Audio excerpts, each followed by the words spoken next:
Good morning students. Online classes के इस session में आपका स्वागत है।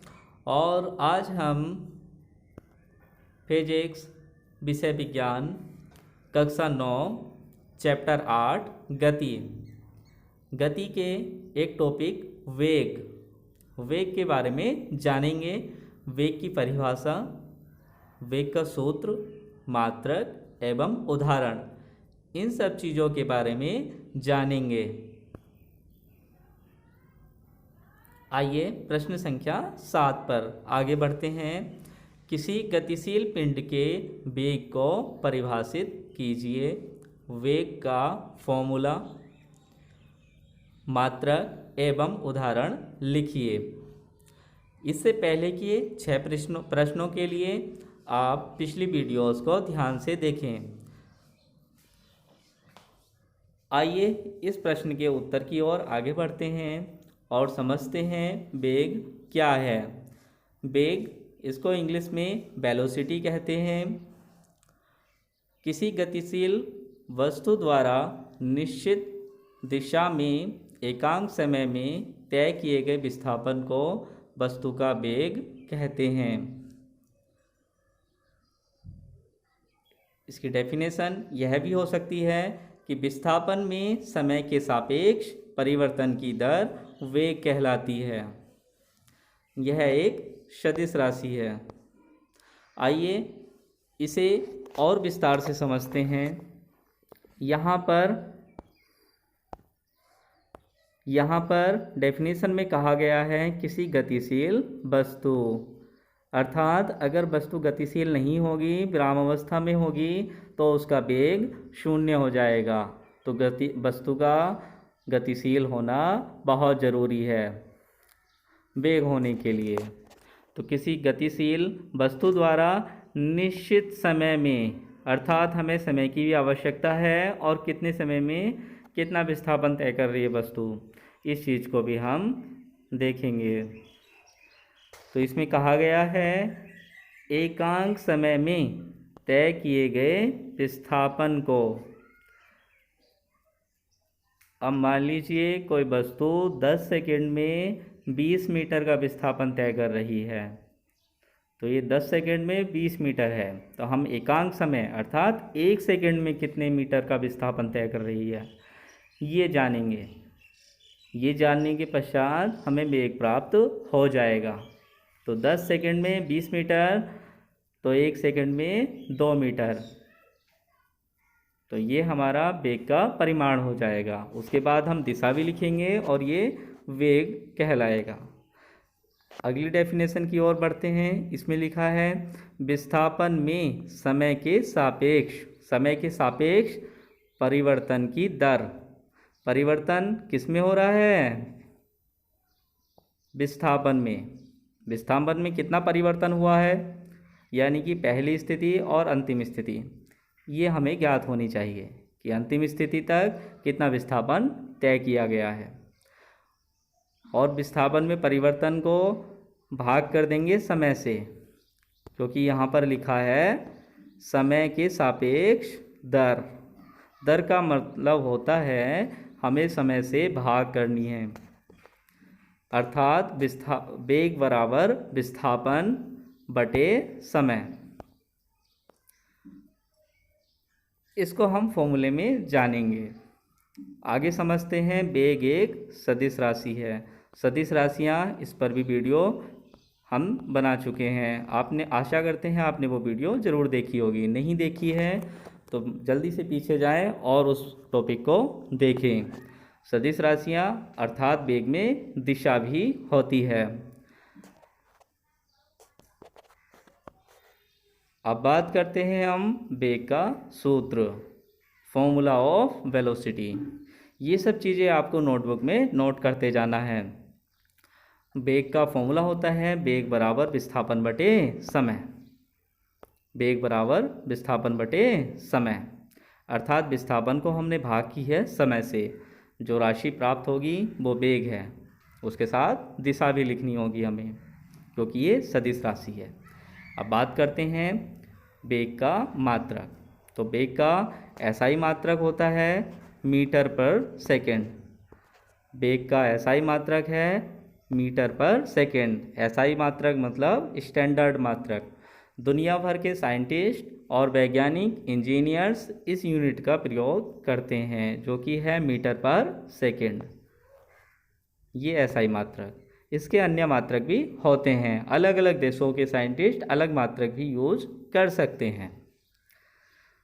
यह सामान्य जिंदगी में हम इन मात्रकों को यूज़ करते ही हैं, जैसे सेंटीमीटर पर सेकेंड छोटे वेग के लिए, छोटे विस्थापन के लिए, और किलोमीटर प्रति घंटा बड़ी दूरियों के लिए।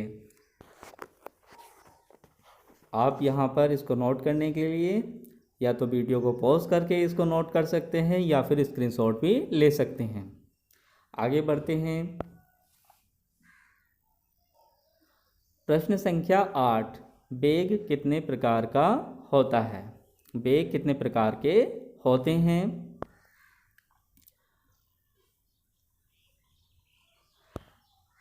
यहाँ प्रश्न में थोड़ी सी एरर है, वो आप सुधार लेंगे। वेग कितने प्रकार के होते हैं या वेग कितने प्रकार का होता है। आगे बढ़ते हैं और इसका उत्तर जानते हैं। वेग निम्नलिखित प्रकार के होते हैं। नंबर 1, एक समान वेग। 0.2 असमान वेग। 0.3 औसत वेग। जी हाँ, औसत वेग वही है एवरेज वेलोसिटी, एवरेज। तो ये टॉपिक आपके यहाँ विस्तार से है, औसत वेग। उसके बाद है तात्क्षणिक वेग, इंस्टेंटेनियस वेलोसिटी। आइए इसको विस्तार से समझते हैं, ये सब क्या है। पहला पॉइंट है एक समान वेग। जब कोई कण इस प्रकार गतिशील हो ताकि कण के वेग का परिमाण तथा दिशा दोनों ही समान रहे, तब कण का वेग एक समान वेग कहलाता है। आइए इसको विस्तार से समझते हैं। जब कोई कण इस प्रकार गतिशील हो, गतिशील होना जरूरी है वेग होने के लिए, अन्यथा वेग शून्य हो जाएगा।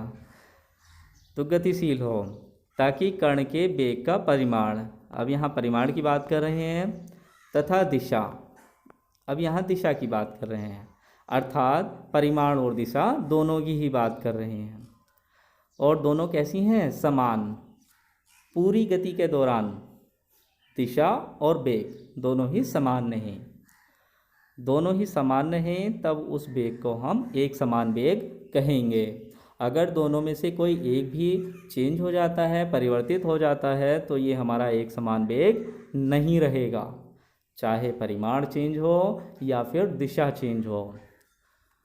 एक बालक सीधी सड़क पर सीधे सीधे दौड़ रहा है और एक सामान्य गति से दौड़ रहा है, उसी गति से, तो जो उसका वेग होगा, चूँकि परिमाण और दिशा दोनों ही एक ही दिशा में है, एक ही परिमाण है और एक ही दिशा है, तो वो एक समान वेग होगा। इस स्थिति में यदि बच्चा रुक जाए या फिर अपनी दिशा परिवर्तित कर दे, तो उसका वेग एक समान वेग नहीं कहलाएगा, वो असमान वेग हो जाएगा। इसको हम अगले टॉपिक में समझेंगे। देखिए आगे समझते हैं। यहाँ लिखा है अगला बिंदु, यह केवल तभी संभव है जब एक कण एक सरल रेखा में एक ही दिशा में नियत वेग से गतिशील हो। तो ये तभी होगा जब इसकी दिशा और वेग दोनों समान हो, ये बात हम पढ़ चुके हैं। उसके बाद तब त्वरण शून्य होगा। त्वरण तो शून्य होगा ही, क्योंकि वेग में कोई परिवर्तन नहीं हो रहा है। त्वरण के बारे में हम अगले टॉपिक में जानेंगे, परंतु चूंकि ये प्रश्न हमें एग्जाम में लिखना पड़ सकता है, तो हम इस बात को लिख लेंगे। इसको त्वरण शून्य कैसे होगा, इस पॉइंट को हम अगली वीडियोज़ में समझेंगे, जो कि वेग के बाद की वीडियो, तुरंत बाद की वीडियो है। आइए आगे बढ़ते हैं। अगला टॉपिक है 0.2 असमान वेग। जब कोई कण इस प्रकार गतिशील हो ताकि कण के वेग का परिमाण अथवा दिशा, कण के वेग का परिमाण अथवा दिशा दोनों परिवर्तित हों। देखिए, परिमाण अथवा दिशा, या तो परिमाण चेंज हो जाए या दिशा चेंज हो जाए या दोनों ही चेंज हो जाए तो कण का वेग असमान वेग कहलाएगा। इस बात को आप समझ चुके हैं कि वेग में दो चीज़ें होती हैं, एक तो होता है परिमाण, एक होता है परिमाण और एक होता है दिशा।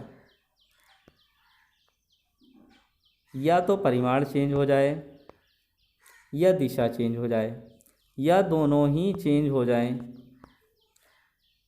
तब हमारा जो वेग होगा ये हमारा असमान वेग कहलाएगा। आइए अगले टॉपिक की ओर बढ़ते हैं, औसत वेग। इस टॉपिक को बड़े ही ध्यान से समझें क्योंकि आपके बुक में इस टॉपिक से बहुत से उदाहरण और प्रश्न पूछे गए हैं। यहाँ लिखा है किसी वस्तु के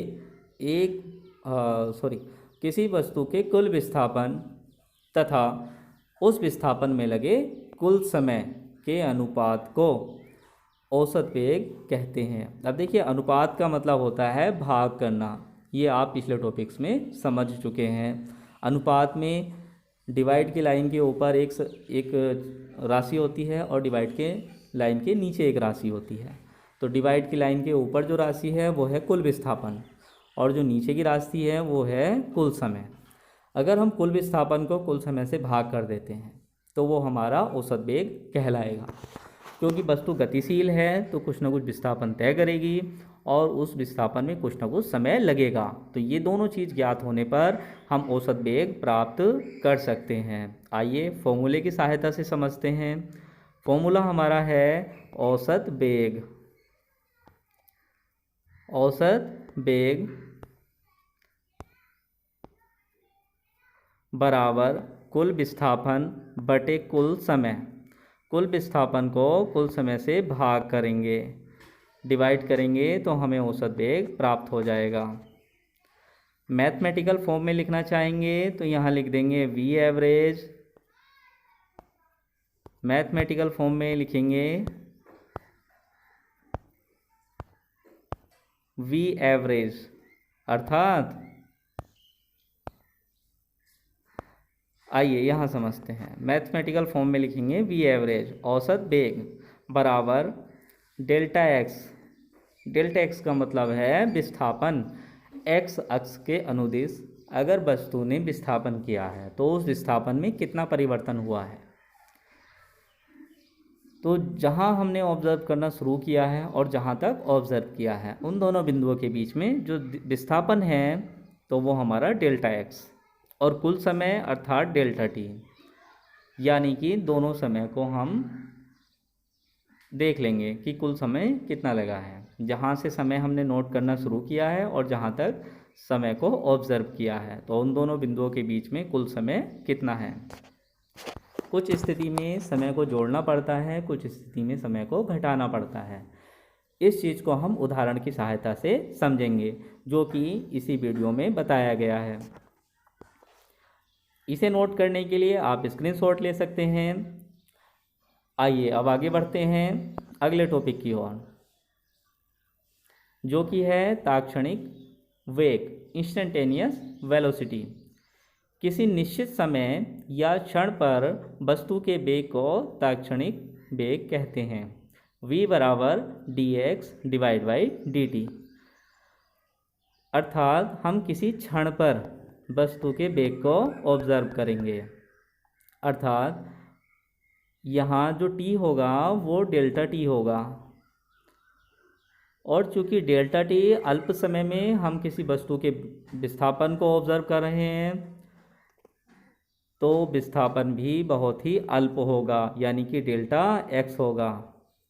तो डेल्टा x बटे डेल्टा t जो अल्प विस्थापन है बटे जो कुछ अल्प समय है बटे डेल्टा t, उन दोनों के अनुपात को हम क्या कहेंगे, वस्तु का वेग। और कैसा, तात्क्षणिक वेग, हम कहेंगे तात्क्षणिक वेग। आइए इसे और विस्तार से समझते हैं। इसमें लिखा है यदि कोई कार O से P तक 360 किलोमीटर। अब चूँकि यहाँ किलोमीटर लिखा है, आप उसको एरर को सही कर लेंगे और यहाँ पर किलोमीटर की जगह मीटर लिखेंगे। किलोमीटर नहीं लिखेंगे, लिखेंगे मीटर, मीटर लिख लेंगे। टाइपिंग एरर है, ठीक है, तो इसे आप सही कर लेंगे। 360 मीटर कर लेंगे। और कितने सेकंड में तय की गई दूरी है ये? 18 सेकंड में। और फिर पी से क्यू तक पहुंचने में उसे समय लग रहा है 6 सेकंड, और 6 सेकंड में चली गई दूरी कितनी हो गई? 120 मीटर।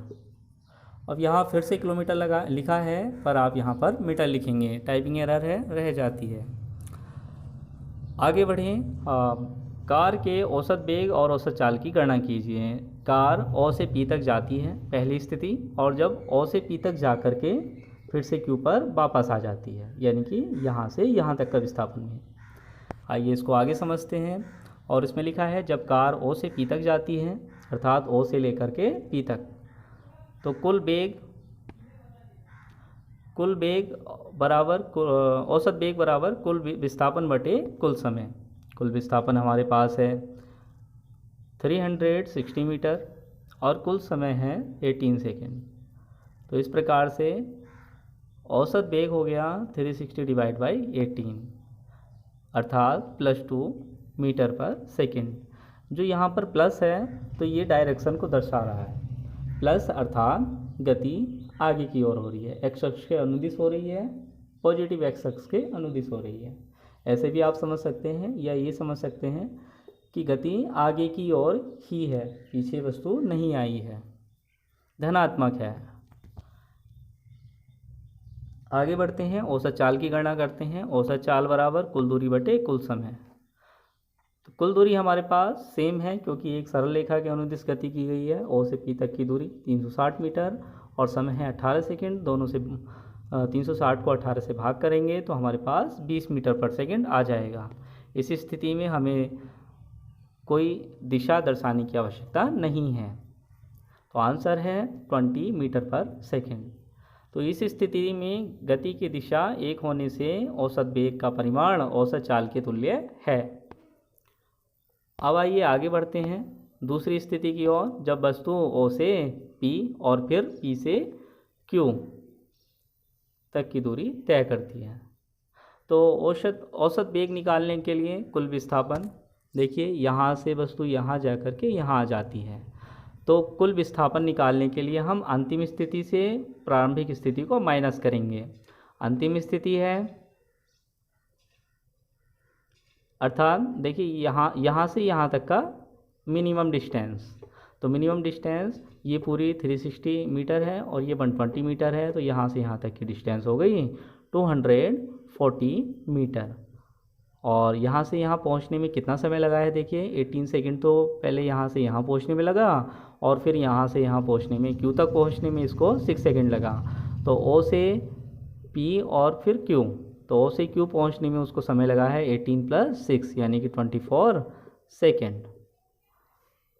तो कुल विस्थापन बटे कुल समय 240 डिवाइड बाई 24, तो +10 मीटर पर सेकेंड।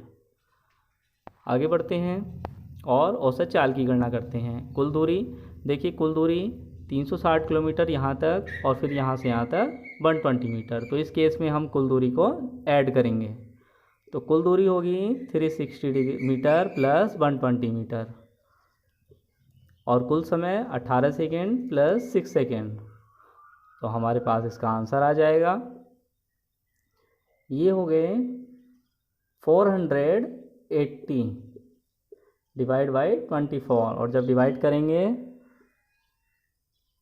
तो 20 मीटर पर सेकेंड आ जाएगा। और इस स्थिति में गति की दिशा परिवर्तित होने से दूरी का मान विस्थापन के परिमाण से अधिक है,